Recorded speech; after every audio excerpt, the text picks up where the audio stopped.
Sa gilid. Yun. Walang ano, zero nga. May sugat sila din ay.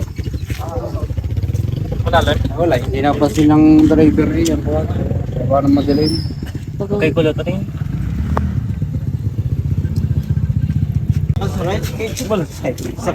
Sa likod. Diyan sa gayaan. Sa buwan. Barangay mo. Ha? Sa may barangay mo. Oo. Eh, tumalsi kayo pareho. Ah, yan. Food pala naman nag-ibig. Itis lang kung lilinisin yung bago. Abit na padapa. Tumansik ko sila. Tumalsik. Nasaan? Ganda Malakas ang tansik nyo? Ikaw, Parang lakas wala na na sa gawa ng alog kami eh. Sa'yo, ulo. Taga saan kayo niyo? Hi guys, so kakauwi lang namin ngayon. Update po at the moment. Na-accident po kami sa may Balele Gym, din sa may Paahon.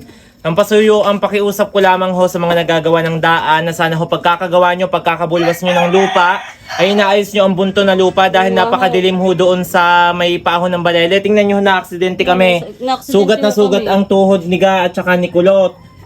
Diyos ko, sa mga nagbubungkal ng lupa dyan, maalam kayo magbungkal ng lupa, dapat maalam din kayo magtanggal ng mga binungkal ninyo. Napakadilim doon, dapat nilalagyan nyo ng ilaw. Tingnan nyo kung napuruhan are, kung may mabilis na kasalubong na sasakyan, di bangga are. Yung dalawa kasi nasa gitna ng kalsada. Maliit pa naman ang kalsada doon. Ang pakisuyo ko lamang sa mga nagagawa talaga ng gilid ng kalsada, lalo na yung mga nagdudukal, alisin ho yung bunto ng lupa at nakaka-aksidente ho. Tingnan nyo, sugat na sugat si Kulot ho ay umuwi muna sa kanyang pamilya at papakirambad naman ho kung ano ho mangyayari ngayon at nauntog ho ang ulo ni Kulot sa kalsada. Gasgas na gasgas ho ang hita. Tingnan nyo ho anong nangyari din eh. Nilinis ho sa center ng Balele. So shoutout po sa mga barangay tanod ng Balele at mabilis pong rumisponde at talagang nilinis ho agad ang sugat nilang dalawa. Maraming salamat po, shoutout sa inyo.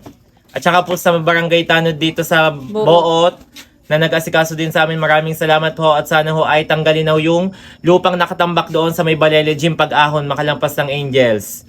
Salamat po. Ingat po kayong lahat sa mga driver, tricycle driver guys, sa mga bumabiyahe. Ingat po kayong lahat guys. Bye.